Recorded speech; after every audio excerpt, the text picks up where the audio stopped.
Proxy, Table Gaming, PTG, Lucky Sixes and Hyper G, going to Art of War. Are you ready for the main event of the evening? I'm a pretty good rapper, actually. Yeah, we'll save it for another time, though.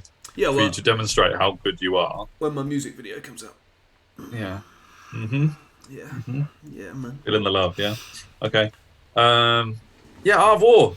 We all love Art of War, don't we? It is one of the best events on the calendar. I mean, we're kind of biased, so we would say the best on the calendar. Oh yeah, probably. Well, I mean, you know, and our first, so it's probably close to our hearts. Probably the hardest and most loved. Important. Yeah. It's definitely it's the first one we went to. PTG goes way back with this. With 5 years ago. Shane and Callum when they started, and now Dan and Matty and Gobbo obviously having a hand in the war of art. So they've taken a step up in that regard as well. So yeah, really really cool. Really excited to finally get into it and everything. Yeah, and I mean, we'll cover it later on at the end of the tournament. But Dan, especially on the day, did a fantastic job of organising people. Yeah. On arrival, giving out like a welcome pack and the booklet. The booklet was amazing. I mean, I've got mine here.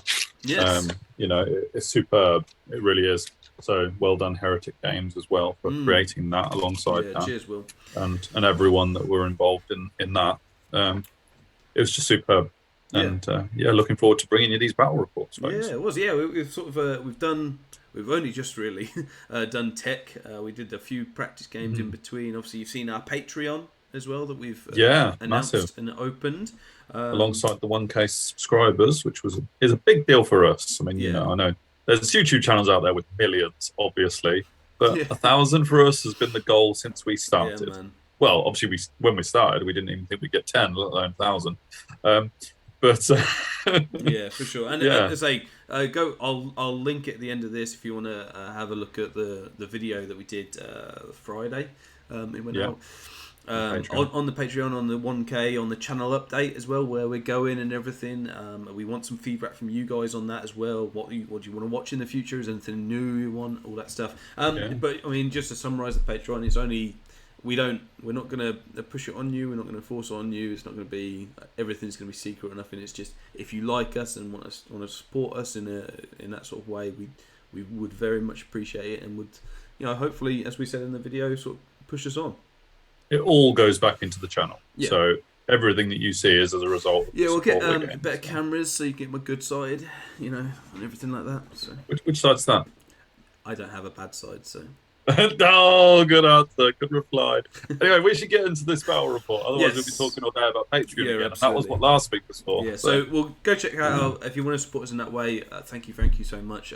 Thank you anyway for getting us to 1K and getting us to this point, because it's not something it's something we dreamed of really more than thought would happen. So thank you very much. And I guess as well, I know we're going on to the battle report. Thank you very much to everyone at Art of War. We'll do it. We'll cover this in the review video as well, which we'll do it after all the battle reports.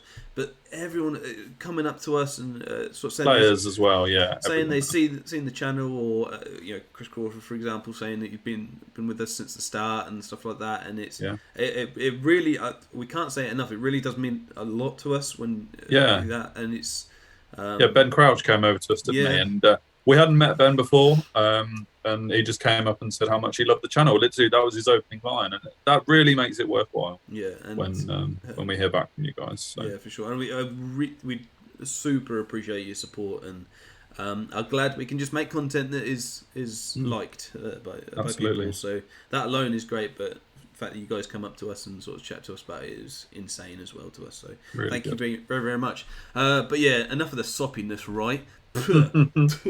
Get to war. Get to war. And what a good start we have. We have me and Ryan, me and Gobbo.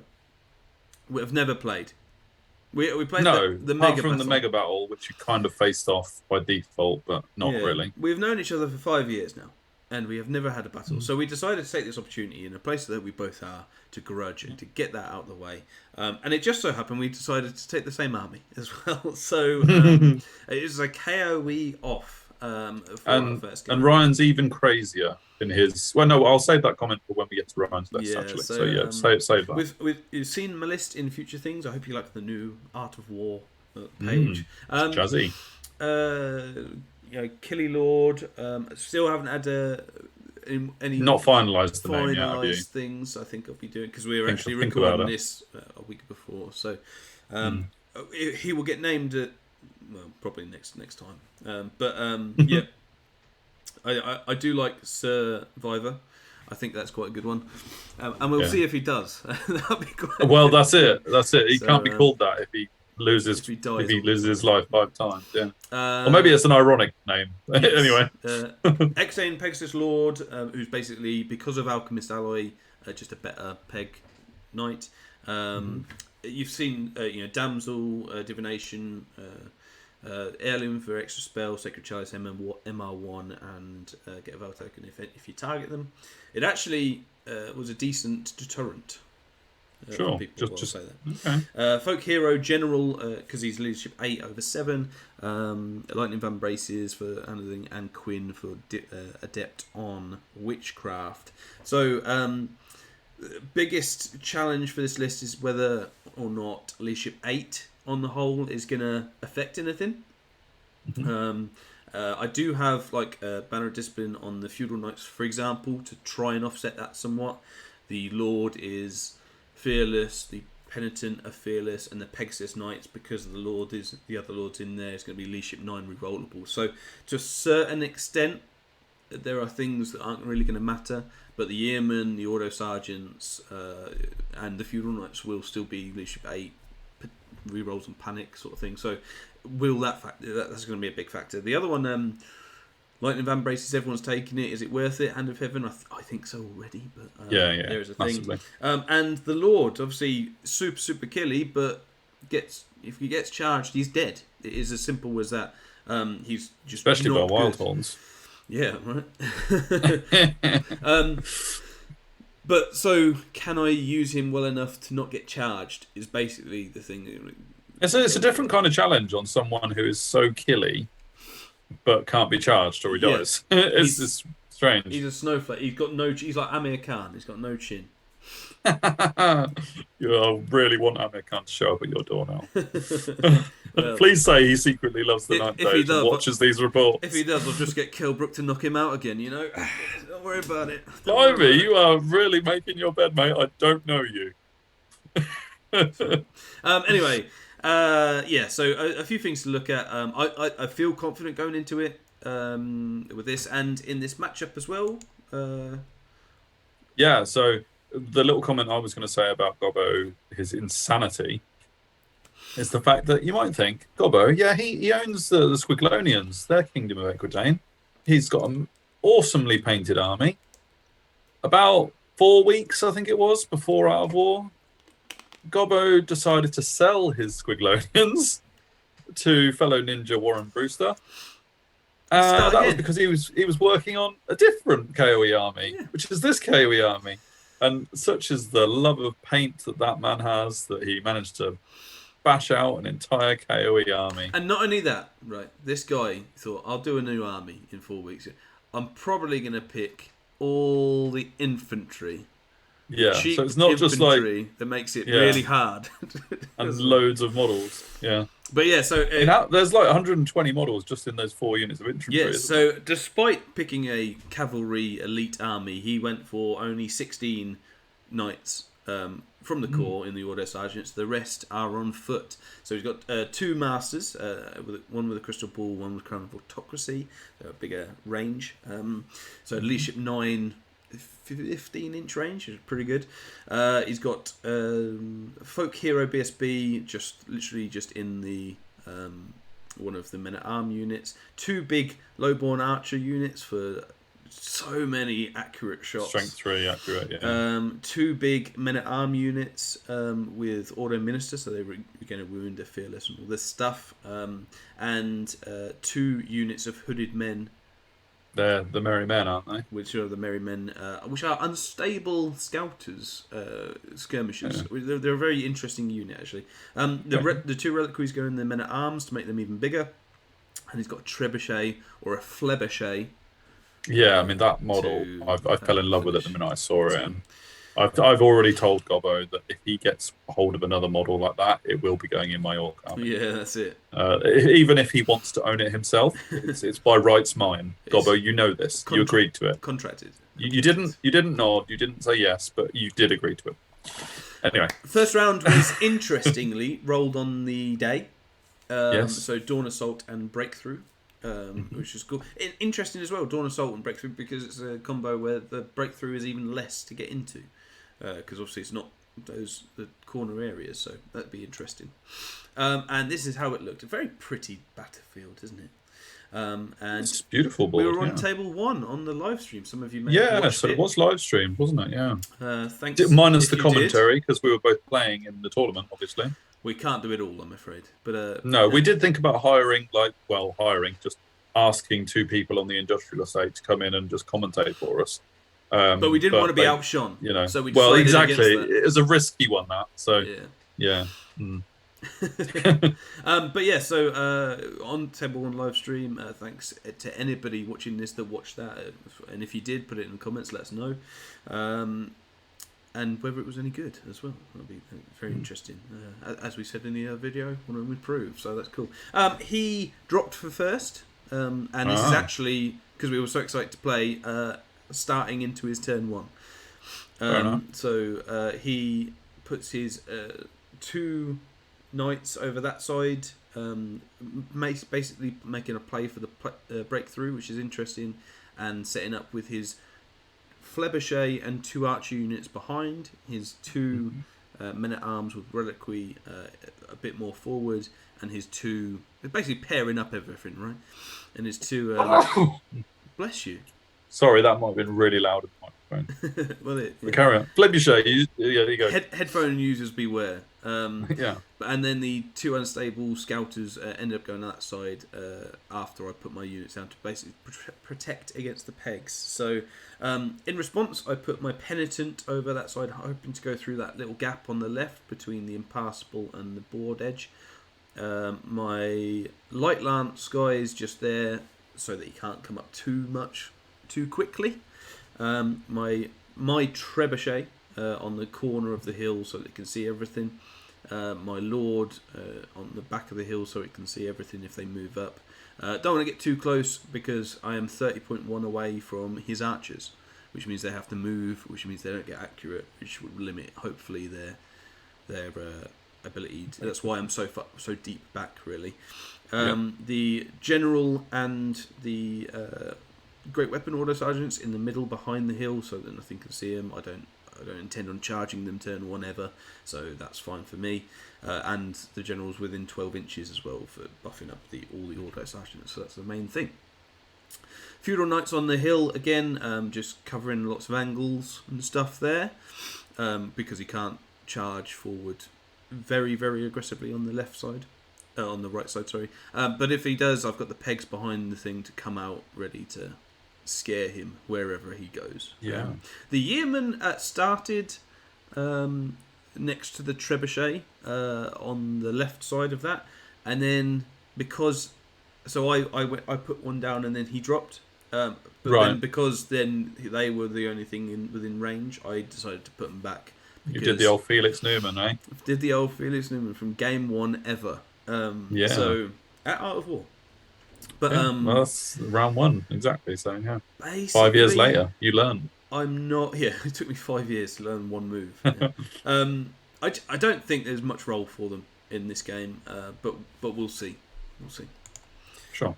So yeah, going back, and then this is after his movement as well. So he doesn't actually move forward with much. No. Okay. Just wants to bide his time, and he can see stuff with the guys on the right. So I'll just see what I can get. Get started line off on them. I let it go because it doesn't give them any extra shooting, AP or anything like that. Yeah. Just allows to reroll and fights. Yeah, reroll and thing. They get 3 through. On the trebuchet. That's with the reroll as well. So yeah, and then that's it basically. So I'm pretty happy that I've stopped a lot of his shooting happening. Turn 1.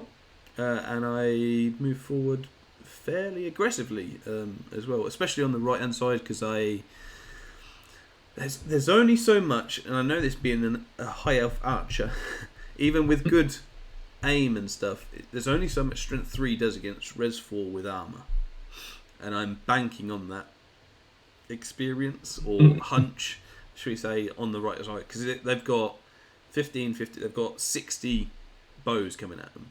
In this next turn, it should, if I predict right. But I'm pretty happy, and they're unstable, which means they're fearless as well, so they can't flee his chaff. Okay. So I'm going to see what he does and see if I can get something good out of them.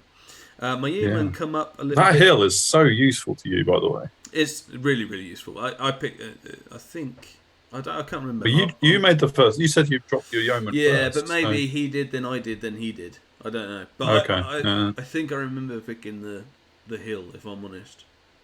So winning the roll. I can't see anyone who wouldn't pick the hill for themselves. Yeah, for sure. And he with all his archers, he definitely would as well. So I must have run. You must have done. Well, go check out on the live stream for confirmation. No, well, yes. I'm sorry, I didn't watch it. I was a little bit busy. Yeah. I basically, because I'm doing that, I also want to present some threats for him in the middle so that he considers not focus firing. So I push up on the hill for the things to give me some nice charges out of his. So I think I'm 16.1, which means it's a 9. 9? Yeah, 9, and for him it's not doable. Put some pressure on. My penitent go over the left so that he can't march past me.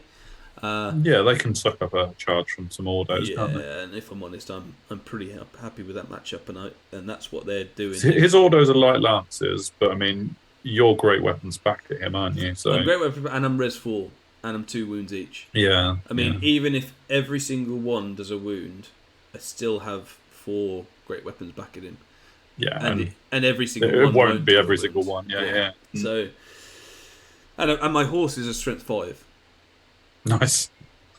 Which it's OP. just and that, oh my god, they're so good. They're very expensive, 600 points but it is 16 wounds as I remember.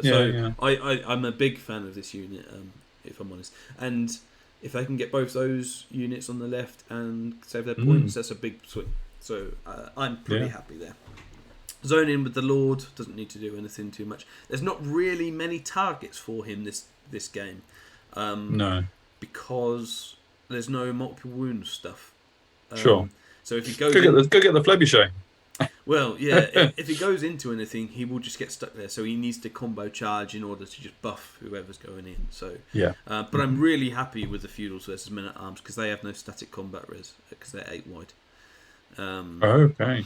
So and provided I do enough wounds, which I should with 12 strength 6 attacks, he won't be steadfast. So I'm kind of banking on getting that charge. And if you say the Lord goes in as well, then great. And it's just extra. Him being bunched up might help me as well, I'm thinking. So trebuchets come down. Oh, nice. Do what was that? So 8, 9, 10, 11. Beautiful wounds. models. We should go back and just enjoy Gobbos. And this is what I mean. He don't just paint them up, does he? No, I mean, one of the hobby shows that I was on last year was unit fillers, and I think he's definitely used them very effectively. Yeah, man. Yeah, and this gets some of the detail. Obviously, pictures never do models justice either. So if you're thinking wow, then it's even better in real life. Massively. Onto his turn, and he backs off on the left. Probably thinking similar to what I'm thinking. He doesn't move too much in the middle. I think if anything he moved back maybe an inch or so, and he moves thusly on the right side with his unstable chaps, giving me, I think it's a 7 on the left one and an 8 on the other one. It might be 8 and 9, but not too far away if I'm honest. Which I'm very interested at, but he has got, as I said, 60 shots coming at me, so we'll see about that. Puts Break the Spirit on them. Okay, that's troublesome. I think I decided to let it go. Have you already decided not to charge? Or? Well, it was a really high roll. It was from what I remember. Sure. Sometimes that just happens. And I either choose to risk it with my dice. I can't remember what the dicing was, or just let it go and try and stop the rest. And I wanted to stop the re-rolls where I could, and especially divine as well. That might come in handy. But even if I go in, I don't think, even if I lost a third of the unit, it would worry me in any of the matchups against the 15 unstable chaps or the 30 archers. I just can't see, even if I had 3, like let's say it kills 6 wounds worth, and that's despite me having a 5 pages. I can't see me struggling in those fights. So I mean the high roll was one thing, but I also decided to let it go. He shoots off with one of his units, my Treb. Fair enough. Okay. Yeah. And that was it. And then and only does 1 wound with his strength 3 shots as well. I think. But I mean, if he gets stars align off, then he's re-rolling to hit and divine, and that is potentially 2 or 3, maybe even 4 or 5 wounds. Yeah, absolutely. Just with that small difference. So you probably did have to be selective on what you dispelled there. So yeah, so that's what happens there in shooting, and I decided to charge here. So yeah, it's because the Lord's in the front. He's now movement 10, so he needs a 6, and I think my feudals need an 8, but that's re-rollable. Yeah, both re-rollable. As you can see, there's some pretty juicy overruns if I can get that, and I still have my yeoman going. So let's see what I can do. And I'm just hoping I get in basically. And over here, because of his positioning, I would really like to charge the unit on the right, but DTs wise, screw that. Yeah. So I charge on the unit on the left. Of course, they can't flee, and I want to choose on the right so I get overrun the archers. This one, however, I'll get an overrun into the other unstable chaps. Okay. So because it's like an 11, and I don't want to risk that. So I'll go into the other unstable that's into their flank as well. So hoping to clean up these 2 points. And actually, it's about 400, 500 points. So it's not a bad haul, even if things go drastically wrong. Sure. I get in with both, which is not good news. I need an 11 to get into the trebuchet with my feudals if I overrun, and I think it's a 7 with my lord to get into the archer bunker with his wizard master. You've crisscrossed as well, which means that if you do stick for some reason, his other men-at-arms come into your lord, and I'm guessing he's more tanky than the feudal knights. He's more tanky, but he is useless. But yes. But that's fine, though, isn't it? But he can choose both. He can choose both units. Of course, because he can just go forward. So but and I get in over here, which is good. I lose 1. I lose 3 wounds worth, which I'm pretty happy 2 with. wounds on top of the shooting, yeah. Yeah, sure. The first round of shooting. I think there's possibility there's another wound on the right side of that model, but I'm not sure. Oh, I see, under his tail, yeah. And I move up the yeoman so he can't wheel round to actually get my thing. So the chaff was that was literally 16 up. So there was never any chance of a counter charge then, really, was there? No, it was a yeoman. Yeah. So and you said the yeoman didn't have a role this game. Well, I didn't, and I moved them back, and then they did. So happy days. Move the penitent up ever so slightly, just to not give him easy charges, but I don't care if he does, really. Because I mean, 2 units of Ordos coming into your penitents is actually the same as only. It gets 4 extra attacks. 4 extra attacks, but which is it's not something to sniff at. It's still it's spiky, I guess. Yeah, well, absolutely. But he is only AP 1, and I've got 2 up. Yeah. With Orison potentially 5 up. So I just move up with my guys in the middle. Not much to do. I perhaps could have been more aggressive at this point, but just in case things go wrong, it is only my turn 3. There's plenty of time to get into his breakthrough zone. Just sit there and don't worry about it. My lord goes into the light lance unit just to get within hand of heaven range of that other Ordos, just for another spell, possibly. Over here, I mince them. They do a few wounds to me, but I mince them. In fact, actually, no, they don't do any wounds. This is the not breakthrough. What do I mean? DTs from break the spirit. But I go into the flank, and I did that with -1 to hit, and in their front. Going into the flank of this unit, I'm fine with. Obviously, it does have a potential counter charge, but we'll see. With archers? Yeah. Over here, I lose 2. He only loses 6 in a weird thing. However, he only has a banner to add for combat res. Sure, and you've got 3 ranks, and he's got less, so he's not steadfast. Well, I don't add my ranks, but I do have a charge, a banner, a banneret, and the. Well, I meant mainly for breaking his steadfast. So I win by 8, and he hasn't got a roll. No. So wow. He immediately he's like, oh, that I didn't expect that, and he's not obviously not steadfast because like you said. So yeah. Considering, it's strange to like blow through a unit when you've only killed 6 of them. It is. That's the combat res thing, isn't it? Really, for sure. And to rub it in his face, I get a double 6 on my overrun with the feudals, as well as getting into the archer bunker. And I'll tell you now, folks, that's not a nice place to be. No. So yeah. Yay.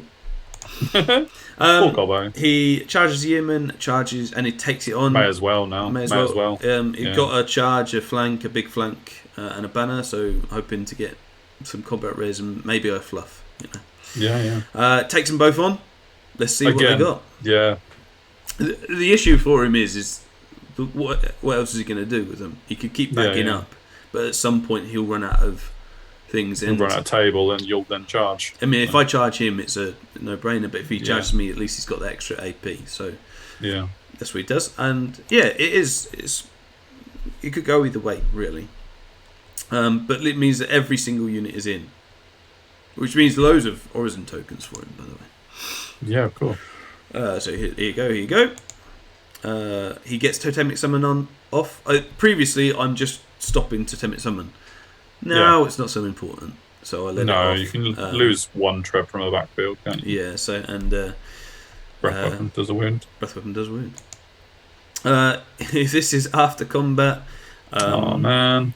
He doesn't do a wound to me, which is... That's unfortunate. With that many attacks and stuff, I just save all my 3-ups. He doesn't roll particularly well. There's no Orison to help him out. I only do 4 to him as well, or maybe even 3. I think I only do 3. But again, he's got a charge, and that's it, because they don't have lance formation, so they don't have ranks. I've got a charge. I've got a banner and 3, so he loses by 4. Loses by 3. Sorry. And does one with one of the units. One of the units sticks. Ironically, the one that took wounds stuck, and the one that didn't was like, you deal with this. We'll go get help. Yeah, exactly. So I reformed to get more attacks in, and that's. How come you went so far wide? Because the one on the right can't attack. So I am. I think he goes 5 wide. I may have even done 2 wounds actually, because he'd put another guy on the other side of his tray. So he goes 5 wide, so I go 7. I haven't quite pushed him up yet. So I see. He goes 5 wide to be steadfast, hopefully. Sure. But of course, neither of them were steadfast either, because I technically have ranks in lance formation, whereas he doesn't.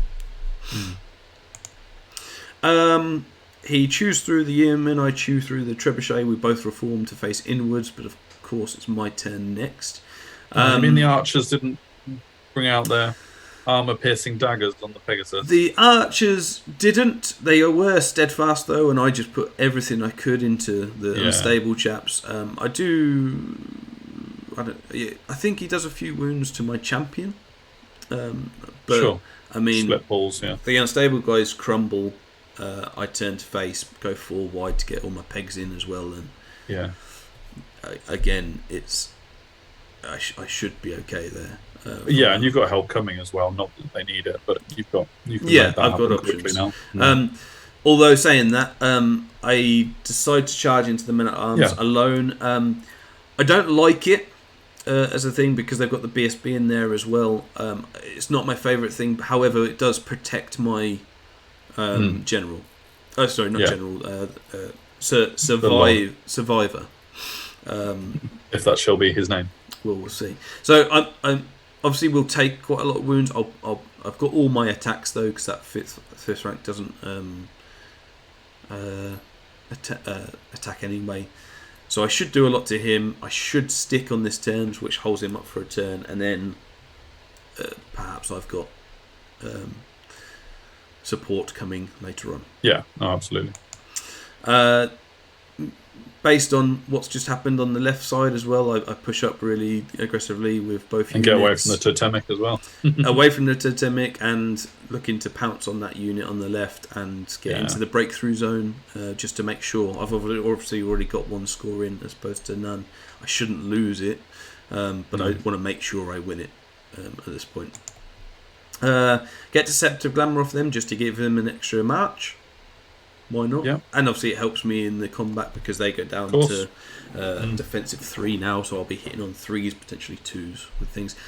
And unfortunately I outdice him to get Stars Line and Guiding Light off that unit, which should be... You bully! Yeah, that should be it, if I'm honest. After combat, in the middle... so, I mean, I should just say that isn't the unit that my general, Survivor wants to really go into. He's not going to lose, but he's never really going to break past their steadfast. So he's just stuck there for the rest of time. But you knew that when you were weighing up your matchups to begin with, didn't you? So. Yeah, for sure. That carries on until further notice. My feudals do a great job, actually, and just tear through the men-at-arms. Yeah, I mean, they only did 6 for the first unit, and then they those do. Spells are really pretty sure they do 11 out of 12 wounds with the guys on top because of the re-rolls and strength 6. There's no.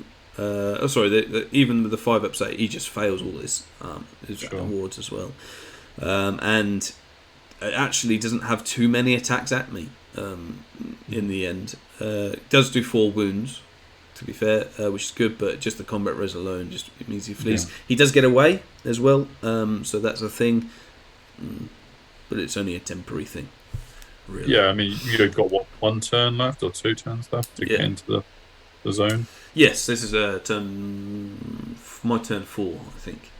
Yeah, because I went first. He went first, didn't he? I don't know. It could be turn 3. I'm not sure. He reforms on his turn 4, we'll say. Yeah. And, it gives him the best chance they can. Over here, obviously, I dealt with the guys on the left, and he reforms again, facing down 2 of my units now. So, not great for him. No. Totemic comes in, and that's a foregone conclusion, my friends.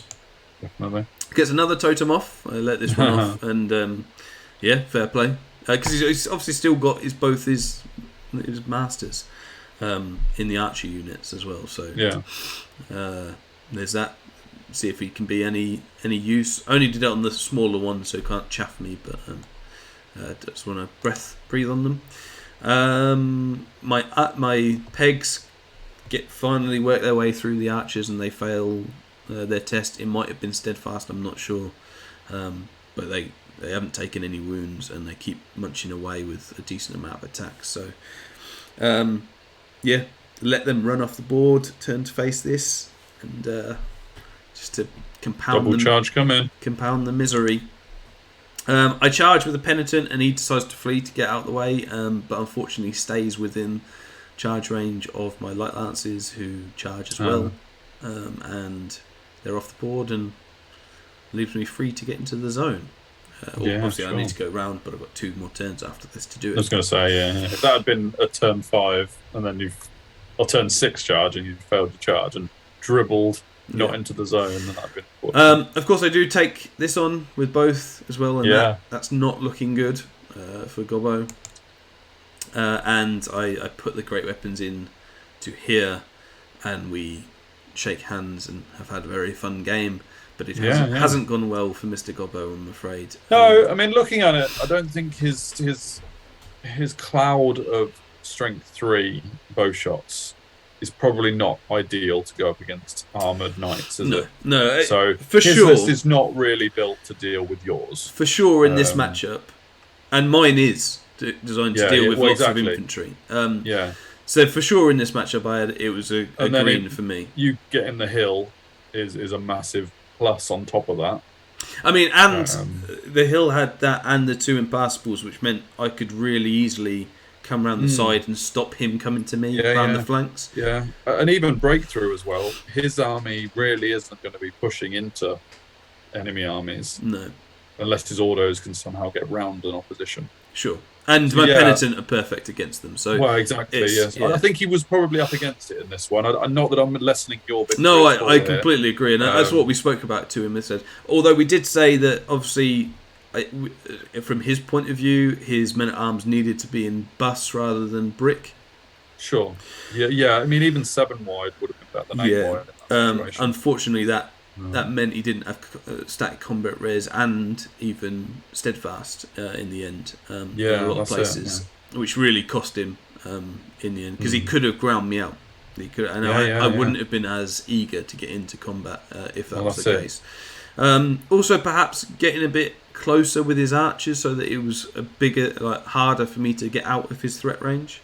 Because I'm so fast, if he drops for first and I can get out of it, then 16 inches on him I'm basically within charge range of his archers, and he hasn't had a go at shooting me. But if he's, say, a bit closer to the deployment line, it makes it very hard for me to get out of that. So potentially that as well. And then with the auto sergeants, just literally just turning and running away. Once the penitent were there, he was never going to get round and do anything. No. So just moving them so that they could be a threat in the middle and or chaff for me as well. But either way, it was a really, really fun game. Well, that's it. I mean, you played this game against each other, not knowing each other's lists when the grudge was set. The grudge had been set for months, hasn't it? Yes. So you ticked off the box of you finally got a game against Gobbo, which is the only real objective. And I mean, I love your Equitaine models as well. Two beautiful armies. Really. What additions as well? If we look at look at the Lord. Yeah. I mean, again, pictures don't do it justice. And if you go to the pegs, he also did these awesome bases for me, so that I can extensions. Yeah. I don't have to chop them off the models and things like that. So no, that's cool. So you could be the smaller peg knights, the heralds, as well. So it gives me so many options. Really happy. He's also given me a base for the peg lord to be a potential hippogriff lord as well. So loads of customizable things. It's just really, really useful and really helpful, and they look stunning. As well, so really do. No, thanks for that. So I mean, just to confirm, the big 20 for me, and a good start for the nightly Kingdom of Equitaine.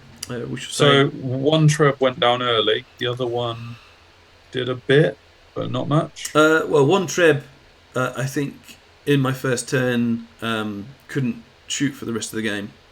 Right, and the other one dropped one rock and then was killed. And killed him. Yeah. It's probably what you'd expect. Yeah. I mean, that's another thing. If those trebs are free for 2 or 3 turns... Against the infantry, oh man. And my plan originally was to get the men-at-arms down so they only had 2 or 3 ranks and then go into them with my feudals. My feudals were really the key in this. Pegs obviously helped around the side, and the penitents were useful in that specific matchup, but feudals were the key really to get into his men-at-arms and blow through them. I was always really, if I could multi-charge, I was always really going to have the ranks and be able to make him not steadfast. Because the reliquary is really good. It gives you 3 dice to roll, minimised roll. But if you're not rolling, it does nothing. That's it. Yeah, it doesn't make you stubborn or anything like that. So, something to consider for Gobbo. And we talked a bit about what it could do as well, and what things for future battles as well. So we wish Gobbo the best of luck for the rest of the tournament. Yeah. We'll catch up with his results. We won't see his battle reports, but we will see where he finished at the end of the tournament. So yeah. Because I didn't manage to play Gobbo, unfortunately, in the tournament. No. So obviously you can't grudge past round 1. No, you can't. That'd be hilarious if you could. Chaotic. Absolutely. But that ends thus endeth my game 1. A really, really fantastic game, and we had loads of fun, and obviously from my point of view, a good win. But it does mean I've got potentially one of the big boys now. So yes, whoever also we'll see who that is. But join us later this week for another battle. We're going 2 battles a week for the Art of War series, just to get it a bit more relevant, because that will still mean 5 weeks worth of stuff, which is good. So join us. Mine's also a grudge match. Me versus Matt Champion. Yes. Rocking his Infernal Dwarfs. But very much this was long before armies were decided. It was basically grudged because hadn't played Matt on the tabletop and was very much looking forward to doing so. Absolutely. See how that goes later in the week. Yeah. And a final shout out as well. I'm donning one of them today, but cheers for the t-shirts, guys. Got this and then something on the back as well. You see? Yeah. Perhaps we'll do a bit more on that on the review and stuff. But so yeah, give us your comments on that one. Let us know what you think of the armies, the painting, and the gameplay. And we'll like, share, subscribe, do all that. Support the Patreon. We'll see you for the next battle later in the week. Absolutely. See you later.